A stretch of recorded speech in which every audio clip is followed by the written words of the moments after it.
Hello everyone, this is Dinesh. You're watching Learny.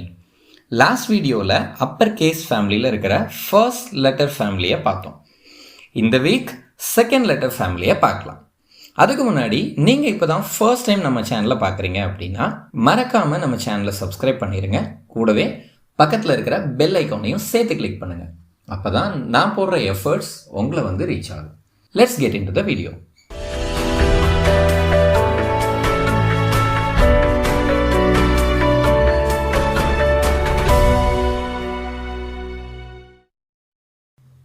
இன்னைக்கு நம்ம பார்க்க போகிறது அப்பர் கேஸ் செகண்ட் ஃபேமிலியில் இருக்கிற A, N, M. இது மூணுமே ரொம்ப ரொம்ப ஈஸியான ஆல்ஃபபெட்ஸ்.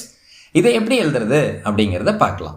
இதில் நம்ம ஃபர்ஸ்ட் பார்க்க போகிறது letter A.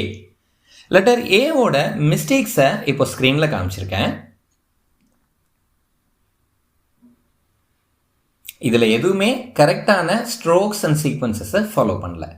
Strokes and sequences பற்றி தனியாகவே நான் ஒரு வீடியோ போட்டிருக்கேன். நீங்கள் இது வரைக்கும் அந்த வீடியோவை பார்க்கல அப்படின்னா மேலே ஒரு கார்டு கொடுக்குறேன், கண்டிப்பாக செக் பண்ணி பாருங்கள்.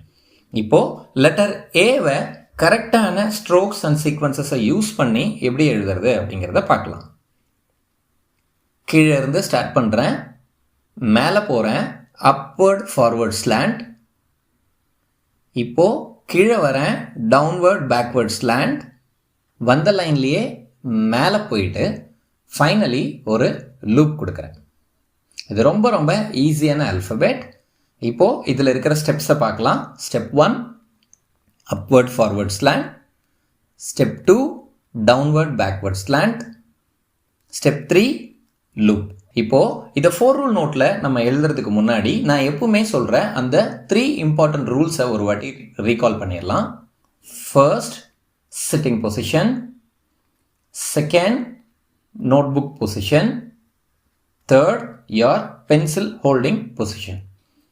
இந்த 3 ரூல்ஸ் பற்றி நான் தனியாகவே ஒரு வீடியோவில் சொல்லியிருக்கேன். நீங்கள் இது வரைக்கும் அந்த வீடியோவை பார்க்கல அப்படின்னா மேலே ஒரு கார்டு கொடுக்குறேன், செக் பண்ணி பாருங்கள்.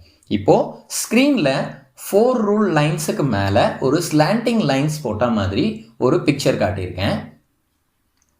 இதில் எதுக்காக ஸ்லாண்டிங் லைன்ஸ் யூஸ் பண்ணியிருக்கேன் அப்படிங்கிறத லோவர் கேஸ் லெட்டர் ஐ வீடியோவில் நான் சொல்லியிருக்கேன். மேலே அதுக்கான கார்டு கொடுக்குறேன், செக் பண்ணி பாருங்கள். இப்போது 4 ரூல் நோட்டில் லெட்டர் ஏவை எப்படி எழுதுறது அப்படிங்கிறத பார்க்கலாம். பேஸ் லைன்லேருந்து ஸ்டார்ட் பண்ணுறேன், அப்வர்ட் ஃபார்வர்ட் ஸ்லாண்ட். மேலே ஸ்கை லைனை டச் பண்ணிவிட்டு கீழே வரேன், டவுன்வர்ட் பேக்வர்ட் ஸ்லாண்ட். பேஸ் லைனை டச் பண்ணதுக்கப்புறம் மறுபடியும் கொஞ்சம் மேலே போயிட்டு அங்கே ஒரு லூப் கொடுக்குறேன். அந்த லூப் ஏர்லைனை டச் பண்ணும். 3 சிம்பிள் ஸ்டெப்ஸ். ஈஸிங்களா? இதே மாதிரி மீதி இருக்கிற 4 ரூல் லைன்ஸ்லையும் ப்ராக்டிஸ் பண்ணுங்கள்.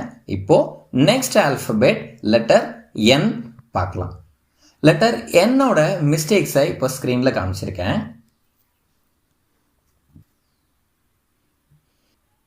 இதில் எதுவுமே கரெக்டான ஸ்ட்ரோக்ஸ் அண்ட் சீக்வன்சஸை ஃபாலோ பண்ணல.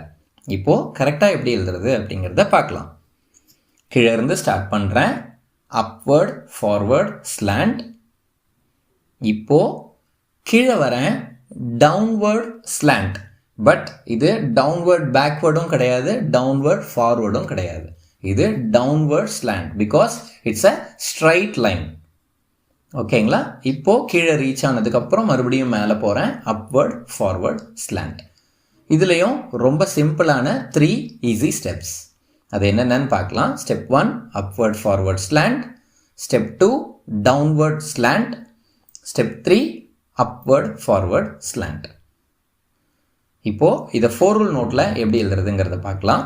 கீழே பேஸ் லைனில் இருந்து ஸ்டார்ட் பண்ணுறேன், மேலே ஸ்கைலைன் வரைக்கும் போகிறேன், அப்வர்ட் ஃபார்வர்ட் ஸ்லாண்ட்.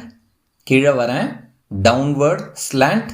கீழே பேஸ் லைனை டச் பண்ணதுக்கப்புறம் மறுபடியும் மேலே போகிறேன், அப்வர்ட் ஃபார்வர்ட் ஸ்லாண்ட். இப்போ இதில் ஒன்று நோட்டீஸ் பண்ணிங்கன்னா நான் ஸ்டார்ட் பண்ணுற இடமும் முடிக்கிற இடத்துலையும் ஒரு சின்ன கர்வ் மாதிரி நான் கொடுத்துருப்பேன். ஸ்ட்ரைட்டான லைனுக்கு பதிலாக ஒரு சின்ன கர்வ் கொடுத்துருப்பேன். அதை அப்படியே ஃபாலோ பண்ணிக்கோங்க. இப்போது நெக்ஸ்ட் ஆல்ஃபபெட் லெட்டர் M எப்படி எழுதுறதுங்கிறத பார்க்கலாம்.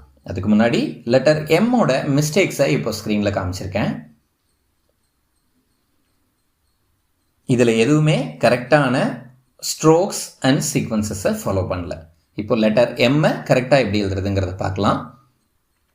கீழே இருந்து ஸ்டார்ட் பண்ணுறேன், மேலே போகிறேன் upward forward slant, கீழே வரேன் downward backward slant, மறுபடியும் மேலே போகிறேன் upward forward slant, கீழே வரேன் downward backward slant, ஃபைனலி மறுபடியும் மேலே போகிறேன் upward forward slant. இதில் இருக்கிற ஸ்டெப்ஸை பார்க்கலாம். Step 1 upward forward slant, step 2 downward backward slant, step 3 upward forward slant, step 4 downward backward slant, step 5 upward forward slant. இதை 4 rule நோட்டில் எப்படி எழுதுறது அப்படிங்கிறத பார்க்கலாம். கீழே பேஸ் லைனில் இருந்து ஸ்டார்ட் பண்ணுறேன், மேலே ஸ்கைலைன் வரைக்கும் போகிறேன் upward forward slant, கீழே வரேன் downward backward slant, மறுபடியும் மேலே போகிறேன் upward forward slant, கீழே வரேன் downward backward slant, மறுபடியும் மேலே ஏர்லைனை டச் பண்ணுறதுக்கு கொஞ்சம் முன்னாடி நிறுத்துகிறேன் upward forward slant. ஈஸிங்களா? இதே மாதிரி மீதி இருக்கிற 4 rule லைன்ஸ்லையும் ப்ராக்டிஸ் பண்ணுங்கள். நெக்ஸ்ட் வீடியோவில் 3rd லெட்டர் ஃபேமிலியோட சந்திக்கிறேன். இந்த வீடியோ உங்களுக்கு பிடிச்சிருந்ததுன்னா லைக் பண்ணுங்கள், கமெண்ட் பண்ணுங்கள் அண்ட் மறக்காமல் உங்கள் ஃப்ரெண்ட்ஸ் அண்ட் ஃபேமிலிக்கு ஷேர் பண்ணுங்கள். நன்றி, வணக்கம்.